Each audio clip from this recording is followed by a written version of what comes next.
ನಮಸ್ಕಾರ ಬೆಳಗಿನಿಂದ ಈ ಕ್ಷಣದವರೆಗೂ ನಡೆದಿರುವಂತಹ ಪ್ರಮುಖ ವಿದ್ಯಮಾನಗಳನ್ನು ತಿಳಿಸುವಂತಹ 30 ನಿಮಿಷ 30 ಸುದ್ದಿಗೆ ಸ್ವಾಗತ. ನಾನು ನವಿತಾ ಜೈನ್. ನಾನು ಧನುಶ್ರೀ ಪೂಜಾರಿ. ಏನೆಲ್ಲ ಪ್ರಮುಖ ವಿದ್ಯಮಾನಗಳು ನಡೆದಿದೆ ಒಂದೊಂದಾಗಿ ನೋಡೋಣ. ಪರಪ್ಪನ ಅಗ್ರಹಾರ ಜೈಲಿನ ಹಲವು ವಿಡಿಯೋಗಳು ವೈರಲ್ ಆಗಿರೋಕೆ ಸಂಬಂಧಪಟ್ಟ ಹಾಗೆ ಗೃಹ ಸಚಿವ ಪರಮೇಶ್ವರ್ ಸಭೆ ಮಾಡಿದ್ರು. ಶೇಷಾದ್ರಿ ರಸ್ತೆಯ ಕಾರಾಗೃಹ ಇಲಾಖೆ ಕಚೇರಿಯಲ್ಲಿ ಸತತ 2 ಗಂಟೆಗಳ ಕಾಲ ಸಭೆ ನಡೆಸಿದ್ರು. ಸಭೆಯಲ್ಲಿ ಐಎಸ್ಡಿ, ಎಡಿಜಿಪಿ ಚಂದ್ರಶೇಖರ್, ಸಿಸಿಬಿ ಜಂಟಿ ಆಯುಕ್ತ ಅಜಯ್ ಹಿಲೋರಿ ಸೇರಿದಂತೆ ಹಿರಿಯ ಪೊಲೀಸ್ ಅಧಿಕಾರಿಗಳು ಭಾಗಿಯಾಗಿದ್ರು. ಸಭೆಯಲ್ಲಿ ಜೈಲು ಅಧಿಕಾರಿಗಳಿಗೆ ಕ್ಲಾಸ್ ತೆಗೆದುಕೊಂಡ ಪರಂ ಫೋಟೋ ಪ್ರದರ್ಶಿಸಿ ಪ್ರಶ್ನೆಗಳನ್ನ ಕೇಳಿದ್ರು. ಈ ವೇಳೆ ಎದ್ದು ನಿಂತು ಜೈಲು ಅಧಿಕಾರಿಗಳು ಉತ್ತರ ನೀಡಿದ್ರು ಅಂತ ತಿಳಿದು ಬಂದಿದೆ. ಸಭೆ ಬಳಿಕ ಸುದ್ದಿಗೋಷ್ಠಿಯಲ್ಲಿ ಮಾತನಾಡಿರುವ ಗೃಹ ಸಚಿವ ಪರಮೇಶ್ವರ್, ಎಲ್ಲ ಜೈಲುಗಳ ಪರಿಶೀಲನೆಗೆ ಹೈ ಪವರ್ ಕಮಿಟಿಯನ್ನ ರಚನೆ ಮಾಡಿದ್ದೇವೆ.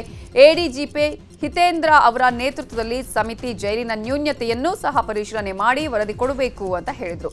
ಇದೇ ವೇಳೆ ಪರಪ್ಪನ ಅಗ್ರಹಾರ ವಿಡಿಯೋ ವೈರಲ್ ಪ್ರಕರಣ ಸಂಬಂಧ ಚೀಫ್ ಸೂಪರಿಂಟೆಂಡೆಂಟ್ ಸುರೇಶ್ ವರ್ಗಾವಣೆ ಮಾಡಲಾಗಿದೆ. ಜೊತೆಗೆ ಜೈಲ್ ಸೂಪರಿಂಟೆಂಡೆಂಟ್ ಮ್ಯಾಗಿರಿ, ಸಹಾಯಕ ಸೂಪರಿಂಟೆಂಡೆಂಟ್ ಅಶೋಕ್ ಭಜಂತ್ರಿ ಅವರನ್ನ ಅಮಾನತುಗೊಳಿಸಲಾಗಿದೆ. ಒಂದೆರಡು ವಿಡಿಯೋಗಳು ಮಾತ್ರ ಈ ವರ್ಷ ಕಳೆದ 3-4 ತಿಂಗಳಿಂದ ಆಗಿರ್ತಕ್ಕಂಥದ್ದು. Chief superintendent of prison K Suresh, he will be shifted immediately. ಅವರ ಜಾಗಕ್ಕೆ for the first time we are posting an IPS officer. ಇನ್ನು ಮೇಲೆ ಪರಪ್ಪನ ಅಗ್ರಹಾರದ ಜವಾಬ್ದಾರಿಯನ್ನು ಒಬ್ಬ IPS ಆಫೀಸರಿಗೆ ಕೊಡ್ತೇವೆ. ಮ್ಯಾಗೇರಿ ಅವರನ್ನ ಇಮಿಡಿಯೇಟ್ ಸಸ್ಪೆಂಡ್ ಮಾಡ್ತಾ ಇದ್ದೀವಿ. ಅಸಿಸ್ಟೆಂಟ್ ಸೂಪರಿಂಟೆಂಡೆಂಟ್ ಇರ್ತಾರೆ, ಅವರು 4-5 ಜನ ಇದ್ದಾರೆ. ಅದರಲ್ಲಿ ಈ ಒಂದು ಪ್ರಕರಣಕ್ಕೆ ಸಂಬಂಧಪಟ್ಟಾಗೆ ಅಶೋಕ್ ಭಜಂತ್ರಿ ಇರ್ತಿದ್ದಾರೆ, ಅವರನ್ನು ಕೂಡ ಸಸ್ಪೆಂಡ್ ಮಾಡ್ತೀವಿ ವಿತ್ ಇಮಿಡಿಯೇಟ್ ಎಫೆಕ್ಟ್. ನಮ್ಮ ಹೈ ಪವರ್ ಕಮಿಟಿ ರಿಪೋರ್ಟ್ ಅಲ್ಲಿ ಏನ್ ಬರುತ್ತೆ ಅದರ ಆಧಾರದ ಮೇಲೆ ಮುಂದಿನ ಯಾರ್ಯಾರು ಇನ್ವಾಲ್ವ್ಮೆಂಟ್ ಆಗಿರ್ತಾರೆ, either we dismiss them or we suspend depending on the involvement. ಅದು ವರದಿ ಬರೋ ತನಕ ನಾವು ವೇಟ್ ಮಾಡ್ತೀವಿ. ವಿದಿನ್ 1 ಮಂತ್ ವರದಿ ಕೊಡಬೇಕು ಅಂತ ಅವರಿಗೆ ಟಾರ್ಗೆಟ್ ಮಾಡ್ತೀವಿ. ಇನ್ನು ಸೂಪರಿಂಟೆಂಡೆಂಟ್ ಹಾಗೆಯೇ ಜೈಲಾಧಿಕಾರಿಗಳಿಗೆ ಕಠಿಣ ಕ್ರಮದ ಎಚ್ಚರಿಕೆ ಕೊಟ್ಟಿರುವ ಪರಂ, ಹಳೆಯ ವಿಡಿಯೋ ಹೊಸ ವಿಡಿಯೋ ಅನ್ನೋದಕ್ಕಿಂತ ಯಾರು ಯಾವ ಸಂದರ್ಭದಲ್ಲಿ ಇರ್ತಾರೆ ಅವರ ಮೇಲೆ ಕ್ರಮ ಆಗುತ್ತೆ ಅಂತ ಹೇಳಿದ್ರು. ಹಿರಿಯ ಅಧಿಕಾರಿಗಳು ಜೈಲಿಗೆ ಭೇಟಿ ಕೊಡಬೇಕು, ಕಾರಾಗೃಹ ಪ್ರಧಾನ ಕಚೇರಿಗೆ ಭೇಟಿ ಕೊಟ್ಟಿರೋದ್ರ ಬಗ್ಗೆ ಮಾಹಿತಿ ನೀಡಬೇಕು ಅಂತ ಹೇಳಿದ್ರು. ಇರಬೇಕು, ಹೊಸದಾಗಿ ಏನಾದ್ರು ಆದ್ರೆ ಆ ಪ್ರಿಸನ್ನಿನ ಸೂಪರಿಂಟೆಂಟು ಯಾರಿದ್ದಾರೆ ಅವರೇ ನೇರವಾಗಿ ಹೊಣೆ ಅಂತಕ್ಕಂಥ ಮಾತನ್ನು ಕೂಡ ಇವತ್ತು ಹೇಳಿದ್ದೇನೆ. ನಾವು ಅವ್ರು ಮಾಡಿದ್ರು ಇವ್ರು ಮಾಡಿದ್ರು ಅಂತ ಹೇಳಂಗಿಲ್ಲ. ಡೈರೆಕ್ಟ್ ಆಗಿ ಹೆಡ್ ಕ್ವಾರ್ಟರ್ಸ್ ಜೊತೆ ಸಂಪರ್ಕ ಇರಬೇಕು ಮತ್ತು ಸೀನಿಯರ್ ಆಫೀಸರ್ಸ್, ನಮ್ಮ ಹೆಡ್ ಕ್ವಾರ್ಟರ್ಸ್ ಇಂದ ಸೀನಿಯರ್ ಆಫೀಸರ್ಸ್ ಆಗಾಗ್ಗೆ ವಿಸಿಟ್ ಮಾಡಿ, ಪಿರಿಯಾಡಿಕಲ್ ವಿಸಿಟ್ ಮಾಡಲೇಬೇಕು. ಇಲ್ಲಿನ DG ಅವರಾಗ್ಲಿ ADG ಆಗ್ಲಿ ಹೋಗದೆ ಹೋದ್ರೆ ಅವರು ಆ ಅಧಿಕಾರಿಗಳು ಅಲ್ಲಿ ಸೂಪರಿಂಟೆಂಟೋ ಚೀಫ್ ಸೂಪರಿಂಟೆಂಟೋ ಅಥವಾ ಅಸಿಸ್ಟೆಂಟ್ ಸೂಪರಿಂಟೆಂಟೋ ಅವರು ಸರಿಯಾಗಿ ಕೆಲಸ ಮಾಡೋದಿಲ್ಲ. ಪ್ರತಿ ಜಿಲ್ಲೆಯಲ್ಲಿ ಜಿಲ್ಲಾಧಿಕಾರಿ ಮತ್ತು ಸೂಪರಿಂಟೆಂಡೆಂಟ್ ಆಫ್ ಪೊಲೀಸ್ ಅವರು ಜೈಲಿಗೆ ವಿಸಿಟ್ ಮಾಡಬೇಕು, ರಿಪೋರ್ಟ್ ಕೊಡಬೇಕು. ಪರಪ್ಪನ ಅಗ್ರಹಾರ ಜೈಲಿನ ಹಲವು ವಿಡಿಯೋಗಳು ವೈರಲ್ ವಿಚಾರಕ್ಕೆ ಸಂಬಂಧಪಟ್ಟಂತೆ ಜೈಲು ಅಧಿಕಾರಿಗಳ ಸಸ್ಪೆಂಡ್ ಕುರಿತು ವಿಪಕ್ಷ ನಾಯಕ ಆರ್ ಅಶೋಕ್ ಕಿಡಿಕಾರಿದ್ದಾರೆ. ನ್ಯೂಸ್ 18 ಜೊತೆ ಮಾತನಾಡಿರುವಂತಹ ಅವರು, ಕಾಂಗ್ರೆಸ್ನವರೇ ಭಯೋತ್ಪಾದಕರ ಬೆಂಬಲಕ್ಕೆ ನಿಂತಿದ್ದಾರೆ, ಈ ಸರ್ಕಾರವನ್ನ ಮೊದಲು ವಜಾಗೊಳಿಸಬೇಕು ಅಂತ ಆಗ್ರಹಿಸಿದ್ರು. ಓಲೈಕೆ ಭಯೋತ್ಪಾದರ ಓಲೈಕೆ ಮಾಡ್ತಾ ಇರುವಂತ ಕಾಂಗ್ರೆಸ್ ಸರ್ಕಾರ, ಕಾಂಗ್ರೆಸ್ ಪಾರ್ಟಿ ಇವತ್ತು ದೇಶದ ಮೇಲೆ ಬಾಂಬ್ ಹಾಕುವಂಥವ್ರು, ದೇಶದಲ್ಲಿ ಹಿಂದೂಗಳನ್ನು ಕೊಲೆ ಮಾಡ್ತಕ್ಕಂಥವ್ರು ಯಾವ ಸಂಸ್ಥೆಗಳಿದೆ, ಪಾಕಿಸ್ತಾನದ ಸಂಸ್ಥೆಗಳು, ಅವರಿಗೆ ಕಳೆದ 2.5 ವರ್ಷದಿಂದನೂ ಕೂಡ ಇಲ್ಲಿ ರಾಜಾತಿಥ್ಯವನ್ನು ಕೊಡ್ತಾ ಇದ್ದಾರೆ. ಓಲೈಕೆ. ಕೇಂದ್ರ ಸಚಿವ ಕುಮಾರಸ್ವಾಮಿ ಹಾಗೂ ಬಿಜೆಪಿ ನಾಯಕರ ಆರೋಪದ ಕುರಿತು ಮಾತಾಡಿರೋ ಪರಮೇಶ್ವರ್, ಅಧಿಕಾರದಲ್ಲಿ ಇದ್ದಾಗಿನ ಡೀಟೇಲ್ಸ್ ಕೊಡಬೇಕು ಅಂದ್ರೆ ಕೊಡ್ತೇನೆ, ಅವರ ಕಾಲದಲ್ಲಿ ಹಾಗಾಗಿತ್ತು ಅನ್ನೋದನ್ನ ಹೇಳಿ ನಾನು ಸಮರ್ಥನೆ ಮಾಡ್ಕೊಳ್ಳಲ್ಲ, ವರದಿ ಬರಲಿ ಬಹಿರಂಗ ಮಾಡ್ತೇನೆ ಅಂತ ವಿಪಕ್ಷಗಳಿಗೆ ತಿರುಗೇಟು ಕೊಟ್ಟರು. 2 ವರ್ಷ ನಾನು ಅವ್ರ ಕಾಲದಲ್ಲಿ ಹಂಗಾಗಿತ್ತು, ಅದಕ್ಕೆ ನಾನು ಇಲ್ಲಿ ಸಮರ್ಥನೆ ಮಾಡ್ಕೊಳಕ್ ಹೋಗ್ತಿಲ್ಲ. ಅವರು ಹೇಳೋಕ್ ಮುಂಚೆ ಅವ್ರಿಗೂ ಒಂದು ಸ್ವಲ್ಪ ತಿರುಗಿ ನೋಡ್ಕೋಬೇಕಲ್ಲ, ಅವ್ರ ಕಡೆ ಅವರು ತಿರುಗಿ ನೋಡ್ಕೋಬೇಕಲ್ಲ. ಏನು ಹೊಸದಾಗಿ ಓನ್ಲಿ 2 ವರ್ಷದಿಂದ ಆಗಿದೆ ಅಂತ ಹೇಳಿದರೆ ಆಯ್ತಪ್ಪ ಒಪ್ಪೋಣ. ಆದರೆ ಹಿಂದೇನೆ ಆಗಿದೆ ಅಂತೇಳಿ ನಾನು ಸಮರ್ಥನೆ ಮಾಡ್ಕೊಳಕ್ಕೆ ಹೋಗ್ತಿಲ್ಲ. ಆಗಿರೋದು ನಿಜ ಅಲ್ವಾ? 23 ಈಗ ಅವ್ರು ಹೇಳಿದ್ರು, ಈಗ ನಮಗೆ ಡೇಟ್ ಕೊಟ್ರಪ್ಪ, ಅವಾಗ ಯಾರಿದ್ರು ಅಧಿಕಾರದಲ್ಲಿ? ಅವೆಲ್ಲ ಹೇಳಕ್ಕೆ ಹೋಗೋದಿಲ್ಲ ನಾನು. I don't want to make it a political thing. I will do my job sincerely ಅಷ್ಟೇ. ನಾನು ಹೇಳಕ್ಕೆ ಉದ್ದೇಶಪೂರ್ವಕವಾಗಿ ಹೇಳಕ್ಕೆ ಹೋಗಲಿಲ್ಲ, ಯಾಕೆ ಅಂತಂದರೆ ಅದು ಪೊಲಿಟಿಕಲ್ ಆಗುತ್ತೆ. ಅವ್ರು ಹೇಳಿ ಜೈಲಿನಲ್ಲಿ ಕೈದಿಗಳು ಮೊಬೈಲ್ ಬಳಕೆ ಪ್ರಕರಣ ಸಂಬಂಧ ಸಿಸಿಬಿ ಪೊಲೀಸರು ತನಿಖೆಯನ್ನು ಚುರುಕುಗೊಳಿಸಿದ್ದಾರೆ. ಇನ್ನು ಸರ್ಕ್ಯುಲೇಟ್ ಗ್ಯಾಂಗ್ ಹಿಂದೆ ಬಿದ್ದಂತಹ ಸಿಸಿಬಿ ವ್ಯವಸ್ಥಿತ ಪಿತೂರಿ ನಡೆಸಿ ವಿಡಿಯೋ ರೆಕಾರ್ಡ್ ಮಾಡಿ ಲೀಕ್ ಶೇರ್ ಮಾಡಿರುವ ಬಗ್ಗೆ ಶಂಕೆ ವ್ಯಕ್ತವಾಗ್ತಾ ಇದೆ. ಲಿಂಕ್ ಅನ್ನ ಸಜಾಬಂದಿ ಕೈದಿ ಮೂಲಕ ವಿಡಿಯೋ ರೆಕಾರ್ಡ್ ಮಾಡಿಸಿರುವಂತಹ ಬಗ್ಗೆಯೂ ಸಂಶಯ ವ್ಯಕ್ತವಾಗಿದೆ. ವಿಡಿಯೋ ಮಾಡಿ ಮತ್ತೊಬ್ಬ ಆರೋಪಿಗೆ ರವಾನಿಸಿ ಅಲ್ಲಿಂದ ವಿಡಿಯೋ ಜೈಲಿನಿಂದ ಹೊರಗಡೆ ಸರ್ಕ್ಯುಲೇಟ್ ಆಗಿರೋ ಬಗ್ಗೆ ಶಂಕಿಸಲಾಗಿದೆ. ಸ್ಮಗ್ಲಿಂಗ್ ಆರೋಪಿ ತರುಣ್ ಕೊಂಡೂರು ಬ್ಯಾರಕ್ನಲ್ಲಿ ಕ್ಯಾಲೆಂಡರ್ ಚಿತ್ರೀಕರಿಸಲಾಗಿದೆ. ಪದೇ ಪದೇ ಕ್ಯಾಲೆಂಡರ್ ಫೋಕಸ್ ಮಾಡಲಾಗಿದ್ದು ಆ ಬಳಿಕ ವ್ಯಕ್ತಿಯೊಬ್ಬನ ಮೂಲಕ ಎಲ್ಲೆಡೆ ವಿಡಿಯೋವನ್ನ ಸರ್ಕ್ಯುಲೇಟ್ ಮಾಡಲಾಗಿದೆ ಅಂತ ತಿಳಿದು ಬಂದಿದೆ. ಪರಪ್ಪನ ಅಗ್ರಹಾರದಲ್ಲಿ ವಿಡಿಯೋ ವೈರಲ್ ಆದ ವಿಚಾರಕ್ಕೆ ಸಂಬಂಧಪಟ್ಟ ಹಾಗೆ ನಟ ಧನ್ವೀರ್ನನ್ನ ಸಿಸಿಬಿ ಪೊಲೀಸರು ವಿಚಾರಣೆ ಮಾಡಿದ್ದಾರೆ. ನಿನ್ನೆ ಸಂಜೆ ಕರೆಸಿ ಸಿಸಿಬಿ ಪೊಲೀಸರು ವಿಚಾರಣೆ ಮಾಡಿದ್ದಾರೆ. ಮೊಬೈಲ್ ವಶಕ್ಕೆ ಪಡೆದು ಪರಿಶೀಲನೆ ನಡೆಸಿದ ಸಿಸಿಬಿ ಅಧಿಕಾರಿಗಳು ವಿಡಿಯೋಗಳನ್ನು ವೈರಲ್ ಮಾಡಿರೋ ಶಂಕೆಯ ಮೇಲೆ ವಿಚಾರಣೆ ಮಾಡಿದ್ರು. ಆದರೆ ಧನ್ವೀರ್ ವೈರಲ್ ಮಾಡಿರೋ ಬಗ್ಗೆ ಮೊಬೈಲ್ ಪರಿಶೀಲನೆ ವೇಳೆ ಯಾವುದೇ ಮಾಹಿತಿ ಸಿಗಲಿಲ್ಲ. ಹೀಗಾಗಿ ವಿಚಾರಣೆ ಮುಗಿಸಿ ಹಿಂಬದಿ ಗೇಟ್ ಮೂಲಕ ಧನ್ವೀರ್ನನ್ನ ಪೊಲೀಸರು ಕಳುಹಿಸಿಕೊಟ್ರು. ನಂತರ ಸ್ನೇಹಿತರೊಂದಿಗೆ ಕಾರಲ್ಲಿ ಧನ್ವೀರ್ ಅಲ್ಲಿಂದ ತೆರಳಿದ್ರು. ಇನ್ನು ಕೊನೆ ಉಸಿರು ಇರುವವರೆಗೂ ಕಡೆ ತನಕ ದರ್ಶನ್ ಜೊತೆ ಇರ್ತೇನೆ ಅಂತ ಧನ್ವೀರ್ ಪೋಸ್ಟ್ ಹಾಕಿದ್ದಾರೆ. ಸಿಸಿಬಿ ವಿಚಾರಣೆ ಬಳಿಕ ದರ್ಶನ್ ಜೊತೆ ಇರೋ ಫೋಟೋವನ್ನ ಪೋಸ್ಟ್ ಮಾಡಿ ಕಡೆ ತನಕ ನಿಲ್ತೇನೆ ಅಂತ ಸೋಷಿಯಲ್ ಮೀಡಿಯಾದಲ್ಲಿ ಬರೆದುಕೊಂಡಿದ್ದಾರೆ.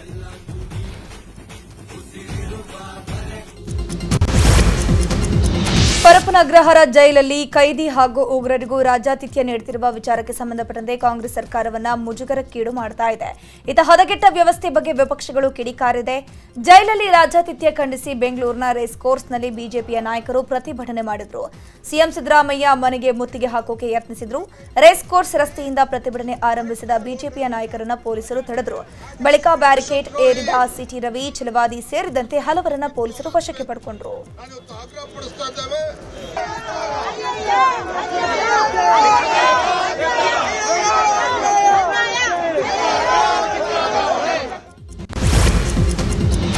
ಕಾಂಗ್ರೆಸ್ ಅವರ ಜೈಲೊಳಗೆ ಇದ್ದವರಿಗೆ ಕುಮ್ಮಕ್ಕು ನೀಡಿ ಹಣ ಪಡಿತಾ ಇದ್ದಾರೆ ಅಂತ ವಿಪಕ್ಷ ನಾಯಕ ಆರ್ ಅಶೋಕ್ ಆರೋಪಿಸಿದ್ದಾರೆ. ಇದೇ ವೇಳೆ ಕಾಂಗ್ರೆಸ್ ಸರ್ಕಾರ ಬಂದ ಮೇಲೆ ಜೈಲುಗಳು ನೈಟ್ ಕ್ಲಬ್ ಆಗಿದೆ ಅಂತ ಬಿಜೆಪಿ ರಾಜ್ಯಾಧ್ಯಕ್ಷ ವಿಜಯೇಂದ್ರ ಹೇಳಿದ್ದಾರೆ. ಇನ್ನು ಎಂಜಾಯ್ ಮಾಡೋಕೆ ರೆಸಾರ್ಟ್ಗೆ ಹೋಗಬೇಕಾಗಿಲ್ಲ, ಜೈಲಲ್ಲೇ ಎಲ್ಲ ಸಿಗುತ್ತೆ ಅಂತ ಪರಿಷತ್ ಸದಸ್ಯ ಸಿಟಿ ರವಿ ವ್ಯಂಗ್ಯವಾಡಿದ್ದಾರೆ. ಜೈಲಲ್ಲಿರೋ ಉಗ್ರರು ಮಜಾ ಮಾಡ್ತಿದ್ದಾರೆ ಅಂತ ಮೇಲ್ಮನೆ ವಿಪಕ್ಷ ನಾಯಕ ಛಲವಾದಿ ನಾರಾಯಣಸ್ವಾಮಿ ಹೇಳಿದ್ದಾರೆ. ಕರ್ನಾಟಕದ ಜೈಲುಗಳು ಭಯೋತ್ಪಾದಕರಿಗೆ ಸ್ವರ್ಗ. 5 ಸ್ಟಾರ್ ಹೋಟ್ಲ್ಗಳಲ್ಲಿ ಏನು ಫೆಸಿಲಿಟಿ ಸಿಗುತ್ತೋ ಅದಕ್ಕಿಂತ ಹೆಚ್ಚಿನ ಫೆಸಿಲಿಟಿಯನ್ನ ಈ ಜೈಲುಗಳಲ್ಲಿ ಈ ಕಾಂಗ್ರೆಸ್ ಸರ್ಕಾರ ಇಲ್ಲಿ ರಾಜಾತಿಥ್ಯವನ್ನ ಕೊಡ್ತಾ ಇದ್ದಾರೆ. ನನಗನ್ಸುತ್ತೆ ಕರ್ನಾಟಕದಲ್ಲಿ ಈ ಲಾ ಅಂಡ್ ಆರ್ಡರ್ ಸತ್ತೋಗ್ಬಿಟ್ಟಿದೆ, ಹೇಳೋರು ಯಾರೂ ಇಲ್ಲ. ಈ ಮುಖ್ಯಮಂತ್ರಿ ಉಪಮುಖ್ಯಮಂತ್ರಿ ಕಚ್ಚಾಡದಲ್ಲಿ ಈ ಗೃಹ ಸಚಿವರು ಕಾಣೆಯಾಗಿದ್ದಾರೆ. ಕರ್ನಾಟಕ ರಾಜ್ಯದಲ್ಲಿ ಕಾಂಗ್ರೆಸ್ ಸರ್ಕಾರ ಬಂದಾಗಿನಿಂದ ಪರಪ್ಪನ ಅಗ್ರಹಾರ ಇರ್ಬೋದು, ನಮ್ಮ ರಾಜ್ಯದ ಜೈಲುಗಳು ಒಂದ್ ರೀತಿ ನೈಟ್ ಕ್ಲಬ್ ಆಗಿ ಎಂಟರ್ಟೈನ್ಮೆಂಟ್ ಕ್ಲಬ್ ಆಗಿ ಪರಿವರ್ತನೆ ಆಗಿದೆ.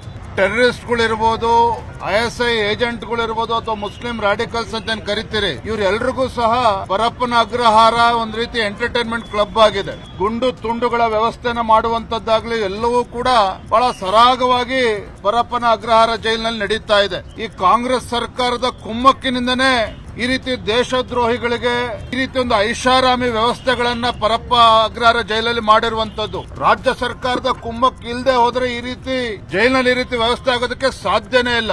ಮಾನ್ಯ ಮುಖ್ಯಮಂತ್ರಿಗಳು, ಗೃಹ ಸಚಿವರು ರಾಜೀನಾಮೆಯನ್ನ ಕೊಡಬೇಕಾಗ್ತದೆ. ಕರ್ನಾಟಕದಲ್ಲಿ ಕ್ರಿಮಿನಲ್ಗಳಿಗೆ, ಟೆರರಿಸ್ಟ್ಗಳಿಗೆ ರಾಜಾಶ್ರಯ ದೊರಕ್ತಾ ಇದೆ. ರೆಸಾರ್ಟಿಗೆ ಹೋಗಬೇಕಾದ ಅವಶ್ಯಕತೆನೇ ಇಲ್ಲ, ಜೈಲಿಗೆ ಹೋದ್ರೂ ಸಾಕು. ನಿಮಗೆ ಗಾಂಜಾ ಬೇಕಾ ಸಿಗುತ್ತೆ, ಡ್ರಿಂಕ್ಸ್ ಬೇಕಾ ಸಿಗುತ್ತೆ, ಬ್ಲೂ ಫಿಲ್ಮ್ ನೋಡಬೇಕಾ ಅದಕ್ಕೂ ವ್ಯವಸ್ಥೆ ಇದೆ. ಮೊಬೈಲ್ನಲ್ಲಿ ಮಾತಾಡಬೇಕಾ? ಅದಕ್ಕೂ ವ್ಯವಸ್ಥೆ ಇದೆ. ನಾಚಿಕೆ ಆಗಬೇಕಲ್ಲಿ. ಟೆರರಿಸ್ಟ್ ಕೈಲಿ ಅವನ ಸಕೀಲ್ ಮನ್ನಾ ಅನ್ನೋನು ಒಬ್ಬ ಟೆರರಿಸ್ಟ್, ಅವನ ಕೈಗೆ ಮೊಬೈಲ್ ಸಿಗುತ್ತೆ ಅಂದರೆ ದೇಶದ್ರೋಹದ ಚಟುವಟಿಕೆಗೆ ರಾಜಾಶ್ರಯ ಸಿಗ್ತಾ ಇದೆ ಅಂತ ಅರ್ಥ ತಾನೆ. ನಮ್ಮ ನೆಲವನ್ನು ಅವಕಾಶ ಮಾಡಿಕೊಡುವವರಿಗೆ ನಿಮಗೆ ಅಧಿಕಾರದಲ್ಲಿ ಇರ್ತಕ್ಕಂಥ ನೈತಿಕತೆ ಇಲ್ಲ. ಮುಖ್ಯಮಂತ್ರಿಗಳು, ಗೃಹ ಸಚಿವರೇ ಅದರ ಹೊಣೆ ಹೊತ್ಕೋಬೇಕಾಗುತ್ತೆ. NIA ನೇತೃತ್ವದಲ್ಲೇ ತನಿಖೆ ನಡೆಸಬೇಕು. ಇದರಲ್ಲಿ ದೇಶದ್ರೋಹಿಗಳಿಗೆ ಸೌಲಭ್ಯ ಕೊಡೋದು ಅಂದರೆ ಅದು ದೇಶದ ಭದ್ರತೆಗೆ ಅಪಾಯಕಾರಿ. ಹಾಗಾಗಿ NIAಗೆ ಈ ತನಿಖೆಯನ್ನು, ಸಮಗ್ರ ತನಿಖೆಯನ್ನು ವಹಿಸಬೇಕು. ಭಯೋತ್ಪಾದಕರಿಗೆ ಹೊರಗಡೆ ಓಡಾಡ್ತಕ್ಕಂಥದ್ದು ಉಚಿತವಲ್ಲ. ಅವರಿಗೆ ಅಲ್ಲಿ ಭಯೋತ್ಪಾದಕರಿಗೂ ಅಲ್ಲಿ ಹೊರಗಡೆ ಭಯ ಇದೆ. ಆದ್ರೆ ಅವರನ್ನ ತಂದು ಜೈಲಿನಲ್ಲಿಟ್ಟು ಎಲ್ಲ ರಾಜಭೋಗ ನಾವೇ ಮಾಡಿಸ್ತೀವಿ ಅಂತಕ್ಕಂಥ ಸ್ಥಿತಿಯಲ್ಲಿ ಇವತ್ತು ಸರ್ಕಾರ ಇದೆ. ಇದು ಮೊದಲನೇ ಬಾರಿ ಅಲ್ಲ, ಅನೇಕ ಬಾರಿ ಇದಾಗಿದೆ, ಇವತ್ತು ಕೂಡ ಆಗ್ತಾ ಇದೆ. ಆದ್ರಿಂದಾಗಿ ನಾವು ಪ್ರಶ್ನೆ ಮಾಡಬೇಕಾಗಿದೆ. ಇವತ್ತು law and order situation in Karnataka is very much ಅಂತಕ್ಕಂಥದ್ದು ಬಂದಿದೆ. ಆ ಕಾರಣದಿಂದ ಇದನ್ನ ಪ್ರಶ್ನೆ ಮಾಡಬೇಕಾಗಿದೆ ಮುಖ್ಯಮಂತ್ರಿಗಳಲ್ಲಿ. ಅದರಿಂದ ಮಾಡ್ತೀವಿ. ಸೆಂಟ್ರಲ್ ಜೈಲಲ್ಲಿ ಭಯೋತ್ಪಾದಕರಿಂದ ಮೊಬೈಲ್ ಬಳಸಿರುವ ವಿಡಿಯೋ ವೈರಲ್ ವಿಚಾರಕ್ಕೆ ಸಂಬಂಧಪಟ್ಟಂತೆ ಮುತಾಲಿಕ್ ಕೂಡ ತಮ್ಮ ಆಕ್ರೋಶ ವ್ಯಕ್ತಪಡಿಸಿದ್ದಾರೆ. ಈ ಕುರಿತು ಇಂದು ಶ್ರೀರಾಮ ಸೇನೆ ಸ್ಥಾಪಕ ಮುತಾಲಿಕ್ ಗೃಹ ಸಚಿವರಿಗೆ ಮನವಿ ಕೊಡೋಕೆ ಬಂದಿದ್ರು, ಆದರೆ ಇದಕ್ಕೆ ಪೊಲೀಸರು ಅವಕಾಶವನ್ನ ನೀಡಲಿಲ್ಲ. ಹೀಗಾಗಿ ಮುತಾಲಿಕ್ ಸೇರಿ ಶ್ರೀರಾಮ ಸೇನೆ ಕಾರ್ಯಕರ್ತರು, ಪೊಲೀಸರು ಅವರನ್ನು ವಶಕ್ಕೆ ಪಡ್ಕೊಂಡಿದ್ದಾರೆ. ಪಾಕಿಸ್ತಾನಕ್ಕೆ ಲಿಂಕ್ ಇರುವಂತಹ ಭಯೋತ್ಪಾದಕರು ಒಳಗಡೆ ಇದ್ದಾರೆ. 13 ಜನ ಪಾಕಿಸ್ತಾನಿ ಕೈದಿಗಳು ಒಳಗಡೆ ಇದ್ದಾರೆ. ಸೊ ಅವರಿಗೆ ಮೊಬೈಲ್ ಸಿಗುತ್ತೆ, ನೇರವಾಗಿ ಪಾಕಿಸ್ತಾನ ಜೊತೆಗೆ ಮಾತನಾಡುವಂತಹದ್ದು ಕೂಡ ಬಹಿರಂಗ ಆಗಿದೆ. ಸ್ಯಾಟಲೈಟ್ ಫೋನ್ಗಳ ಲಿಂಕ್ ಇದೆ. ಈ ರೀತಿ ಎಲ್ಲವೂ ಆಗ್ತಾ ಇದ್ರೂ ಕೂಡ ಇವತ್ತು ಬಹಿರಂಗವಾಗಿ ಫೋಟೋಗಳ ಹೊರಗಡೆ ಬಂದಿದ್ದಾವೆ, ವಿಡಿಯೋಗಳ ಹೊರಗಡೆ ಬಂದಿದ್ದಾವೆ. ಸೊ ಇದು ದೇಶದ ಸುರಕ್ಷತೆಗೆ ಅಪಾಯಕಾರಿಯಾದಂತ ಇಂಥ ಘಟನೆಗಳು. ಇವತ್ತು ಇದನ್ನು ಕೂಡಲೇ ನಿಲ್ಲಿಸದೇ ಇದ್ರೆ ನಾಳೆ ಏನಾಗುತ್ತೆ ಅಂತನ್ನುವಂತಹದ್ದು ಭಯದ ವಾತಾವರಣ. ಪರಪ್ಪನ ಅಗ್ರಹಾರದ ವಿಡಿಯೋ ಸಂಬಂಧ ಹಿಂದೂ ಮುಖಂಡ ತೇಜಸ್ ಗೌಡ ಕೇಂದ್ರ ಗೃಹ ಸಚಿವ ಅಮಿತ್ ಶಾ NIAಗೆ ದೂರನ್ನ ಕೊಟ್ಟಿದ್ದಾರೆ. ದೇಶದ ಭದ್ರತಾ ದೃಷ್ಟಿಯಿಂದ ಇದು ಗಂಭೀರ ಪ್ರಕರಣವಾಗಿದೆ. ಈ ಹಿನ್ನೆಲೆ ಇದನ್ನ ಪರಿಗಣನೆಗೆ ತೆಗೆದುಕೊಳ್ಳಬೇಕು ಹಾಗೂ NIA ಅಧಿಕಾರಿಗಳು ಇದ್ರ ಬಗ್ಗೆ ತನಿಖೆ ಮಾಡಬೇಕು ಅಂತ ದೂರನ್ನ ಕೊಟ್ಟಿದ್ದಾರೆ. ಕುಖ್ಯಾತ ಉಗ್ರಗಾಮಿ ಐಸಿಸ್ ಸಂಘಟನೆಯಲ್ಲಿ ಸಕ್ರಿಯವಾಗಿರುವಂಥ, ರೆಕ್ರೂಟ್ ಮಾಡುವಂಥ ಒಬ್ಬ ಮನ್ನಾ ಅನ್ನೋ ಉಗ್ರಗಾಮಿ ಜೊತೆಗೆ ಬಾಂಗ್ಲಾದೇಶಿನ ಉಗ್ರಗಾಮಿ ಕೈಯಲ್ಲಿ ಮೊಬೈಲ್ ಸಿಕ್ಕಿದೆ. ಇದು ಇಂಟರ್ನಲ್ ಥ್ರೆಟ್ ಜೊತೆಗೇನೆ ದೇಶಕ್ಕೆ ಸೆಕ್ಯುರಿಟಿ ವಿಚಾರದಲ್ಲಿ ದೊಡ್ಡ ಮಾರಕವಾಗಿದೆ. ಅಂಥವನ ಕೈಯಲ್ಲಿ ಈ ಲಜ್ಜೆಗೆಟ್ಟ ಕೆಲವು ಜೈಲು ಅಧಿಕಾರಿಗಳು ಫೋನ್ ಕೊಡ್ತಾರೆ ಅಂತಂತಂದರೆ ದುಡ್ಡಿನ ಆಸೆಗೋಸ್ಕರ. ಆ ಪೊಲೀಸ್ ಅಧಿಕಾರಿ ಉಗ್ರಗಾಮಿ ಸಮಾನೇನೆ, ಅವನು ಸಹ ಉಗ್ರಗಾಮಿನೇ. ಇದನ್ನೆಲ್ಲ ನಾನು ಮನಗೊಂಡು ನಮ್ಮ ಕೇಂದ್ರ ಗೃಹ ಮಂತ್ರಿಗಳಾದಂಥ ಅಮಿತ್ ಶಾ ಅವ್ರಿಗೆ ಮತ್ತು ರಾಷ್ಟ್ರೀಯ ತನಿಖಾ ದಳಕ್ಕೆ ನಾನು ಕಂಪ್ಲೇಂಟ್ ಮೇಲ್ ಮಾಡಿದ್ದೀನಿ. ಈ ಕೂಡಲೇ ಕೇಂದ್ರ ಗೃಹ ಮಂತ್ರಿಗಳು ಇದನ್ನ NIA ತನಿಖೆಗೆ ವಹಿಸಬೇಕು. ಇಂಡಿಪೆಂಡೆಂಟ್. ಬೆಂಗಳೂರು ಏರ್ಪೋರ್ಟ್ಗೆ ಬಂದಿದ್ದ ಮುಸಲ್ಮಾನರು ಸಾಮೂಹಿಕ ನಮಾಜ್ ಮಾಡಿರುವುದು ಈಗ ವಿವಾದಕ್ಕೆ ಕಾರಣವಾಗಿದೆ. ಸಾರ್ವಜನಿಕ ಸ್ಥಳದಲ್ಲಿ ಸಾಮೂಹಿಕ ನಮಾಜ್ ಮಾಡಿದ್ರು, ಏರ್ಪೋರ್ಟ್ ಸಿಬ್ಬಂದಿ, ಭದ್ರತಾ ಪಡೆ ಸುಮ್ಮನೆ ನಿಂತಿದೆ ಅನ್ನುವ ಆಕ್ರೋಶ ವ್ಯಕ್ತವಾಗಿದೆ. ಈ ಬಗ್ಗೆ ಪ್ರತಿಕ್ರಿಯಿಸಿರುವ ಗೃಹ ಸಚಿವ ಪರಮೇಶ್ವರ್ ಈ ಬಗ್ಗೆ ವಿಚಾರಣೆ ಮಾಡ್ತೀನಿ ಅಂತ ಹೇಳಿದ್ದಾರೆ. ಪ್ರತ್ಯೇಕ ಜಾಗ ಇದ್ರು ಕೂಡ ಪಥಸಂಚಲನಕ್ಕೆ ಕೊಡೋದಲ್ಲ ನೀವು ಅವಕಾಶ. ಇಲ್ಲಿ ಸಾರ್ವಜನಿಕ ಜಾಗದಲ್ಲಿ ಬೇಕಾಬಿಟ್ಟು ನಮಾಜ್ ಮಾಡ್ತಾ ಇದ್ದಾರೆ. ಅದನ್ನು ವಿಚಾರಣೆ ಮಾಡ್ತೀವಿ. ಏರ್ಪೋರ್ಟ್ನಲ್ಲಿ ನಮಾಜ್ ವಿಚಾರವನ್ನ ಮಾಜಿ ಸಚಿವ ಎಚ್ ಆಂಜನೇಯ ಸಮರ್ಥಿಸಿಕೊಂಡಿದ್ದಾರೆ. ಅದು ಪ್ರಾರ್ಥನೆ ಮಾಡೋದು, ಕೋಲ್ ಹಿಡ್ಕೊಂಡು ಹೋಗೋದಲ್ಲ ಅಂತ ವಿಪಕ್ಷಗಳಿಗೆ ತಿರುಗೇಟು ಕೊಟ್ಟಿದ್ದಾರೆ. ಅದು ಪ್ರಾರ್ಥನೆ ಮಾಡೋದು, ಇವನು ಕೋಲ್ ಹಿಡ್ಕೊಂಡು ಹೋಗೋದಲ್ಲ. ಗೊತ್ತಾಯ್ತಾ? ಏನು ನಮಾಜ್ ಮಾಡೋದು. ಇನ್ನು ಏರ್ಪೋರ್ಟ್ನಲ್ಲಿ ನಮಾಜ್ ವಿಚಾರವಾಗಿ ಬಿಜೆಪಿ ಆಕ್ರೋಶವನ್ನು ವ್ಯಕ್ತಪಡಿಸಿದೆ. ದೇಶದ ಕಾನೂನು ಎಲ್ಲರಿಗೂ ಒಂದೇ. RSSನ ಪ್ರಶ್ನೆ ಮಾಡೋರು ಇವಾಗ ಉತ್ತರಿಸಿ ಅಂತ ಮೇಲ್ಮನೆಯ ವಿಪಕ್ಷ ನಾಯಕ ಛಲವಾದಿ ನಾರಾಯಣಸ್ವಾಮಿ ವಾಗ್ದಾಳಿ ನಡೆಸಿದರು. ಯಾರು ದೊಡ್ಡವರಲ್ಲ, ನ್ಯಾಯದ ನಾವು ಹೇಳಿದ್ವಿ ಈ ದೇಶದ ಕಾನೂನು ಎಲ್ಲರಿಗೂ ಒಂದೇ. ನಮ್ಮ ವಾದ. ಅದೇ ವಾದವನ್ನ RSS ಅನ್ನ ಬ್ಯಾನ್ ಮಾಡಬೇಕು ಅಂದವರು, RSS ಪರ್ಮಿಷನ್ ತಗೊಳ್ಬೇಕು, ಯಾರು ದೊಡ್ಡವರಲ್ಲ ನ್ಯಾಯದ ಮುಂದೆ ಅಂತ ಅವರೇ ಒಂದು ವಿರೋಧ ಮಾಡಿದ್ದವರು ಅದೇ ನಮ್ಮ ದಾರಿಗೆ ಬಂದ್ರು. ಈಗ ನಾನು ಕೇಳ್ತೇನೆ, ಎಲ್ಲರಿಗೂ ನ್ಯಾಯ ಒಂದೇ ಆಗೋದಾದ್ರೆ ನೀವು RSS ಅನ್ನು ಪ್ರಶ್ನೆ ಮಾಡೋರು ಅಥವಾ ದಲಿತ ಸಂಘಟನೆಗಳನ್ನು ಪ್ರಶ್ನೆ ಮಾಡೋರು ಅಥವಾ ರೈತ ಸಂಘಟನೆಗಳನ್ನು ಪ್ರಶ್ನೆ ಮಾಡೋರು, ಕನ್ನಡ ಸಂಘಟನೆಗಳನ್ನು ಪ್ರಶ್ನೆ ಮಾಡೋರು. ಈಗ ನೀವು ಉತ್ತರ ಕೊಡಿ. ಇಲ್ಲಿ ಮಾಸಾಗಿ ನಮಾಜ್ ಮಾಡ್ಲಿಕ್ಕೆ ಪರ್ಮಿಷನ್ ಕೊಟ್ಟವರು ಯಾರು? ಇದಕ್ಕೆ ಈಗ ಉತ್ತರ ಈ ಸರ್ಕಾರ ಕೊಡಬೇಕಾಗಿದೆ. ಒಬ್ಬರಿಗೊಂದು ನ್ಯಾಯ ಮಾಡತಕ್ಕಂಥದ್ದಕ್ಕೆ ಇದ ಸಿಟಿ ರವಿ ಮಾತನಾಡಿ, ಈ ಸರ್ಕಾರ ಸೆಕ್ಯುಲರ್ ಅಲ್ವಾ, ಅದಕ್ಕೆ ನಮಾಜ್ಗೆ ಅವಕಾಶವನ್ನ ಕೊಟ್ಟಿದೆ. ಭಾರತ್ ಮಾತಾ ಕಿ ಜೈ ಅಂತ ಕೂಗಿದ್ರೆ ಇವರಿಗೆ ಮೆಣಸಿನಕಾಯಿ ಇಟ್ಟಂಗಾಗತ್ತೆ ಅಂತ ವ್ಯಂಗ್ಯವಾಡಿದ್ರು. ನೀವು ನಮಾಜ್ ಮಾಡಬಹುದು, ಬಾಂಬ್ ಬಿಡಬಹುದು, ಭಾರತ್ ಮಾತಾ ಕಿ ಜೈ ಅಂತ ಮಾತ್ರ ಕೂಗಂಗಿಲ್ಲ. ಭಾರತ್ ಮಾತಾ ಕಿ ಜೈ ಅಂತ ಕೂಗಿದ್ರೆ ಕೆಲವರಿಗೆ ಕೆಳಗಡೆಗೆ ಜೀನಿ ಮೆಣಸಿನಕಾಯಿ ಇಟ್ಟಂಗಾಗತ್ತೆ. ನಮಸ್ತೆ ಸದಾ ವತ್ಸಲೆ ಅಂತಂದ್ರೆ ಏನೇನೋ ಆಗತ್ತೆ ಇವರಿಗೆ.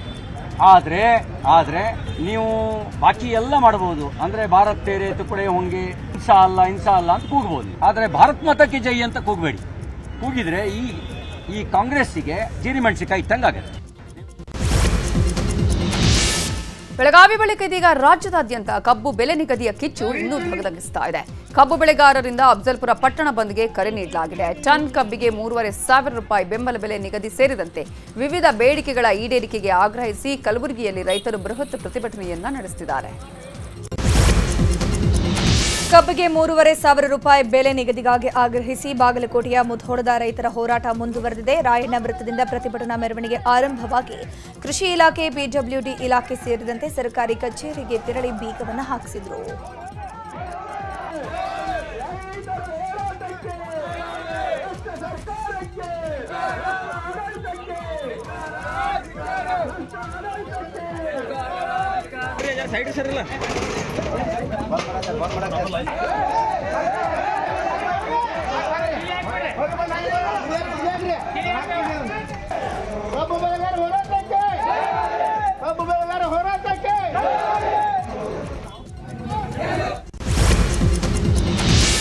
ರಾಜ್ಯದಲ್ಲಿ ಕಬ್ಬು ಬೆಳೆಗಾರರ ಹೋರಾಟದ ವಿಚಾರವಾಗಿ ಸರ್ಕಾರದ ವಿರುದ್ಧ ಸಂಸದ ಬಸವರಾಜ ಬೊಮ್ಮಾಯಿ ಕಿಡಿಕಾರಿದ್ದಾರೆ. ಹಾವೇರಿಯಲ್ಲಿ ಮಾತಾಡಿರೋ ಅವರು, ರಾಜ್ಯದಲ್ಲಿ ಎಸ್ಎಪಿ ಕಾನೂನಿದೆ, ನಮ್ಮ ಸರ್ಕಾರ ಇದ್ದಾಗ ಮಾಡಿದ್ದೇವೆ, ಲಾಭದಲ್ಲಿ ರೈತನಿಗೆ ಎಷ್ಟು, ಕಾರ್ಖಾನೆಗೆ ಎಷ್ಟು ಅನ್ನೋದಿದೆ. ಎಸ್ಎಪಿ ಕಾನೂನು ತೆಗೆದು ನೋಡೋದಕ್ಕೆ ಮುಖ್ಯಮಂತ್ರಿ ತಯಾರಿಲ್ಲ. ಜಿಲ್ಲಾಧಿಕಾರಿಗೆ ಇರೋ ಬದ್ಧತೆ ಸಿಎಂಗಿಲ್ವಾ ಅಂತ ಪ್ರಶ್ನೆ ಮಾಡಿದ್ರು. ಸರ್ಕಾರಿ ಆಜ್ಞೆ ಪ್ರಕಾರ ಕಾರ್ಖಾನೆ ಮಾಲೀಕರ ಕರೆದು ಚರ್ಚೆ ಮಾಡಬೇಕು. ಮತ್ತು ಏನು ಈಗಾಗಲೇ ಆಜ್ಞೆ ಆಗಿದೆ, ಅದರ ಪಾಲನೆ ಆಗುವಂತೆ ನೋಡ್ಕೊಳ್ಳುವಂಥದ್ದು ಸರ್ಕಾರದ ಕರ್ತವ್ಯ. ಕೇವಲ ಘೋಷಣೆ ಮಾಡಿದ್ರೆ ಆಗಲ್ಲ, ಅದೆಲ್ಲ ಸರ್ಕಾರ ಜವಾಬ್ದಾರಿ. ಯಾಕಂದರೆ ಇವರೆಲ್ಲ ಕಾರ್ಖಾನೆ ಮಾಲೀಕರಲ್ಲಿ ಮುಖ್ಯಮಂತ್ರಿ ಸಭೆ ಭಾಗವಹಿಸಿದ್ರು. ಅವ್ರು ಇದ್ರಗಡೆ ಹೇಳಿದೆ ಅಂತ ಅವ್ರು ಹೇಳ್ತಾರೆ, ನಮ್ಗೆ ಆಗೋದಿಲ್ಲ ಅಂತ ಹೇಳಿದ್ದೀವಿ ಅಂತ ಇವ್ರು ಅಂತಾರೆ.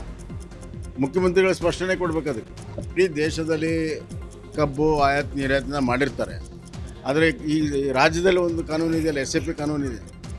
ನಮ್ಮ BJP ಅವರಿದ್ದಾಗ ನಾವು ಮಾಡಿದ್ದೇವೆ SAP ಕಾನೂನು. SAP ಕಾನೂನಲ್ಲಿ ಭಾಳ ಸ್ಪಷ್ಟವಾಗಿದೆ, ರೈತರಿಗೆ ಎಷ್ಟು, ಕಾರ್ಖಾನೆಗೆ ಎಷ್ಟು. ಇದು ಸಂಪೂರ್ಣವಾದ ಫಾರ್ಮುಲಾ SAP ಕಾನೂನಲ್ಲಿದೆ. ಅದು ತೆಗೆದು ನೋಡಕ್ತಾ ಇರಲಿಲ್ಲ ಮುಖ್ಯಮಂತ್ರಿ. ಸಿಎಂ ಸಿದ್ದರಾಮಯ್ಯ ತವರು ಜಿಲ್ಲೆ ಮೈಸೂರಿನಲ್ಲಿ ಪ್ರವಾಸವನ್ನ ಕೈಗೊಂಡಿದ್ದಾರೆ. ಜಿಲ್ಲಾ ಪಂಚಾಯಿತಿ ಸಭಾಂಗಣದಲ್ಲಿ ಕೆಡಿಪಿ ಸಭೆ ನಡೆಸಿ ಜಿಲ್ಲಾ ಅಭಿವೃದ್ಧಿ ಕಾರ್ಯಕ್ರಮಗಳ ಬಗ್ಗೆ ಮಾಹಿತಿಯನ್ನು ಪಡ್ಕೊಂಡ್ರು. ಮೊನ್ನೆ HD ಕುಮಾರಸ್ವಾಮಿ ನಡೆಸಿದ್ದ ಕೆಡಿಪಿ ಸಭೆಗೆ ಗೈರಾಗಿದ್ದ GT ದೇವೇಗೌಡರು ಇವತ್ತು ಸಿಎಂ ಸಭೆಯಲ್ಲಿ ಕಾಣಿಸಿಕೊಂಡ್ರು. ಸಭೆಗೂ ಮುನ್ನ ಸ್ಥಳಕ್ಕೆ ಬಂದಿದ್ದ ರೈತರು ಬೆಳೆಹಾನಿ ಪರಿಹಾರದ ಅಹವಾಲು ಸ್ವೀಕರಿಸಿ ಕ್ರಮ ತೆಗೆದುಕೊಳ್ತೀನಿ ಅಂತ ಸಿಎಂ ಸಿದ್ದರಾಮಯ್ಯ ಹೇಳಿದರು. ರಾಹುಲ್ ಗಾಂಧಿ ಓಟ್ ಚೋರಿ ಆರೋಪ ವಿಚಾರಕ್ಕೆ ಸಂಬಂಧಪಟ್ಟ ಹಾಗೆ ಸಂಸದ BY ರಾಘವೇಂದ್ರ ವಾಗ್ದಾಳಿ ಮಾಡಿದ್ದಾರೆ. ಶಿವಮೊಗ್ಗದಲ್ಲಿ ಮಾತಾಡಿರುವ ಅವರು, ರಾಹುಲ್ ಬ್ರೆಜಿಲ್ ಮಾಡೆಲ್ ಫೋಟೋ ಹಾಕೊಂಡು ಪ್ರೆಸೆಂಟೇಷನ್ ಕೊಡ್ತಾರೆ, ಅವರ ಪ್ರೆಸೆಂಟೇಷನ್ ಪಟಾಕಿ ರೀತಿ ಟುಸ್ ಆಗಿದೆ ಅಂತ ವಾಗ್ದಾಳಿ ನಡೆಸಿದ್ರು. ಇತ ಶಾಸಕ ಚನ್ನಬಸಪ್ಪ ಮಾತಾಡಿ, ಮೊದಲು ರಾಹುಲ್ ಗಾಂಧಿ ಅರೆಸ್ಟ್ ಮಾಡಿ ಮಂಪರ್ ಪರೀಕ್ಷೆಗೆ ಅವರನ್ನು ಒಳಪಡಿಸಬೇಕು ಅಂತ ಹೇಳಿದ್ರು. ರೇಣುಕಾಸ್ವಾಮಿ ಕೊಲೆ ಕೇಸ್ ಸಂಬಂಧ ಬೆಂಗಳೂರಿನ 64ನೇ CCH ಕೋರ್ಟ್ನಲ್ಲಿ ಇಂದು ವಿಚಾರಣೆ ನಡೆದಿದೆ. ಕಳೆದ ವಿಚಾರಣೆ ವೇಳೆ ಕೋರ್ಟ್ನಲ್ಲಿ ನಟ ದರ್ಶನ್, ನಟಿ ಪವಿತ್ರ ಗೌಡ ಸೇರಿದಂತೆ ಎಲ್ಲ ಆರೋಪಿಗಳ ವಿರುದ್ಧ ದೋಷಾರೋಪಣೆ ಹೊರಿಸಿತ್ತು. ಇಂದು ಸಾಕ್ಷಿಗಳಿಗೆ ನೋಟಿಸ್ ಕೊಟ್ಟು ವಿಚಾರಣೆಗೆ ಕರೆಯಬೇಕಾಗಿತ್ತು. ಆದರೆ ಇಂದು ವಿಚಾರಣೆ ಆರಂಭವಾದಾಗ ಅರ್ಜಿ ಬಗ್ಗೆ ಪ್ರಕ್ರಿಯೆ ನೀಡೋಕೆ ದರ್ಶನ್ ಹಾಗೂ ಇದರ ಆರೋಪಿಗಳು ಕಾಲಾವಕಾಶವನ್ನು ಕೋರಿದ್ರು. ಇದರಿಂದಾಗಿ 64ನೇ CCH ಕೋರ್ಟ್ ವಿಚಾರಣೆಯನ್ನು ನವೆಂಬರ್ 19ಕ್ಕೆ ಮುಂದೂಡಿತು. ಅಕ್ರಮ ಅದಿರು ಸಾಗಾಣೆ ಕೇಸಲ್ಲಿ ಜಾಮೀನು ಪಡೆದಿದ್ದ ಶಾಸಕ ಸತೀಶ್ ಸೈಲ್ ಇವತ್ತು ಕೋರ್ಟ್ಗೆ ಹಾಜರಾದರು. ಇತ್ತೀಚೆಗೆ ಕೋರ್ಟ್ ವಿಚಾರಣೆಗೆ ಹಾಜರಾಗಿಲ್ಲ ಅಂತ ಜಾಮೀನು ರಹಿತ ವಾರೆಂಟ್ ಜಾರಿಯಾಗಿತ್ತು. ಹೀಗಾಗಿ ಇವತ್ತು ಜನಪ್ರತಿನಿಧಿಗಳ ವಿಶೇಷ ಕೋರ್ಟ್ಗೆ ಕಾಂಗ್ರೆಸ್ ಶಾಸಕ ಸತೀಶ್ ಸೈಲ್ ಹಾಜರಾದರು. ಈ ವೇಳೆ ಸರೆಂಡರ್ ಆಗಬೇಕು, ಇಲ್ಲಾದರೆ ಕಸ್ಟಡಿಗೆ ನೀಡಲಾಗುವುದು ಅಂತ ಜಡ್ಜ್ ಎಚ್ಚರಿಕೆ ನೀಡಿದರು. ಬೆಳಗಾವಿಯ ಡಿಸಿಸಿ ಬ್ಯಾಂಕ್ನ ಅಧ್ಯಕ್ಷ ಉಪಾಧ್ಯಕ್ಷ ಸ್ಥಾನಕ್ಕೆ ಅವಿರೋಧವಾಗಿ ಸತೀಶ್ ಜಾರಕಿಹೊಳಿ ಬಣ ಆಯ್ಕೆಯಾಗಿದೆ. ಡಿಸಿಸಿ ಬ್ಯಾಂಕ್ ಅಧ್ಯಕ್ಷರಾಗಿ ಅಣ್ಣಾ ಸಾಹೇಬ್ ಜೊಲೆ, ಉಪಾಧ್ಯಕ್ಷರಾಗಿ ರಾಜು ಕಾಗೆ ಆಯ್ಕೆಯಾಗಿರುವಂಥದ್ದು. ಬಾಲಚಂದ್ರ ಜಾರಕಿಹೊಳಿ ಕಾರ್ನಲ್ಲಿ ಅಣ್ಣಾ ಸಾಹೇಬ್ ಜೊಲೆ ರಾಜು ಕಾಗೆ ತೆರಳಿ ನಾಮಪತ್ರವನ್ನು ಸಲ್ಲಿಸಿದರು. ಕೊನೆಗೂ ಕಾಂಗ್ರೆಸ್ ಬಿಜೆಪಿ 30 ತಿಂಗಳು ಅಧಿಕಾರ ಹಂಚಿಕೆ ಸೂತ್ರವನ್ನು ಮಾಡಿಕೊಂಡಿದೆ.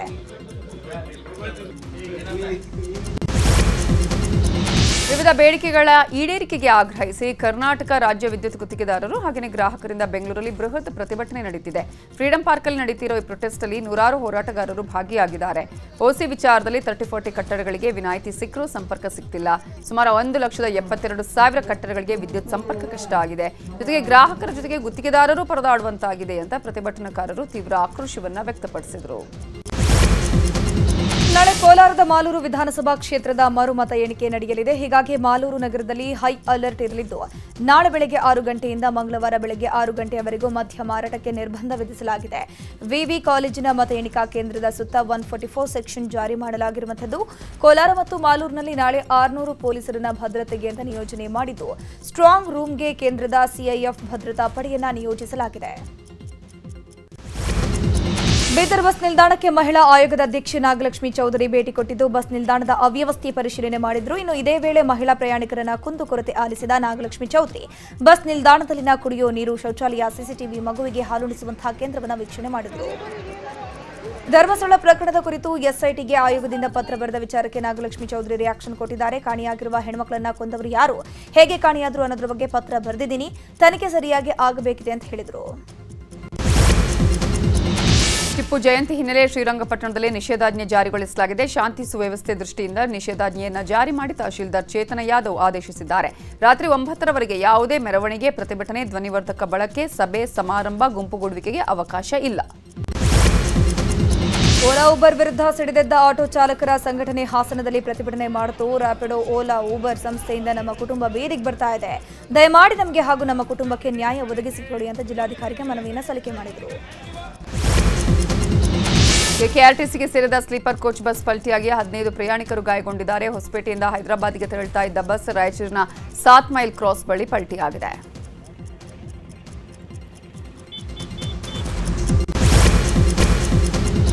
ಮೈಸೂರು ಜಿಲ್ಲೆ ಸರಗೂರು ತಾಲೂಕಿನ ಮಠದಕಟ್ಟೆಯಲ್ಲಿ ಹಸು ಮೇಲೆ ಹುಲಿ ದಾಳಿ ಮಾಡಿದೆ. ಬೆಳಗಿನ ಜಾವ ಹುಲಿ ದಾಳಿ ಮಾಡಿರುವುದರಿಂದ ಜನ ಆತಂಕದಲ್ಲಿದ್ದಾರೆ.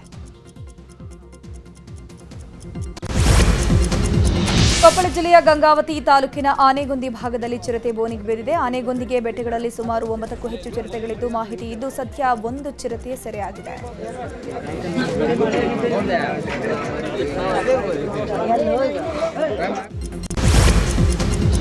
ವಿಜಯಪುರದಲ್ಲಿ ಕೋಟಿ ವೃಕ್ಷ ಅಭಿಯಾನ ಅಂಗವಾಗಿ ಸಚಿವ ಎಂಬಿ ಪಾಟೀಲ್ ಬಿಡುಗಡೆ ಮಾಡಿದ್ದು 1.5 ಲಕ್ಷ ಸಸಿಗಳನ್ನು ನೆಟ್ಟು ಹನಿ ನೀರಾವರಿ ವ್ಯವಸ್ಥೆಯನ್ನ ಮಾಡಲಾಗಿದೆ. ಮುದ್ದೆಬಿಹಾಳ ಹಸಿರು ತೋರಣ ಬಳಗದಿಂದ 1 ಲಕ್ಷ ಸಸಿ ನೆಡಲಾಗಿದೆ ಅಂತ ಎಂಬಿ ಪಾಟೀಲ್ ಹೇಳಿದ್ದಾರೆ.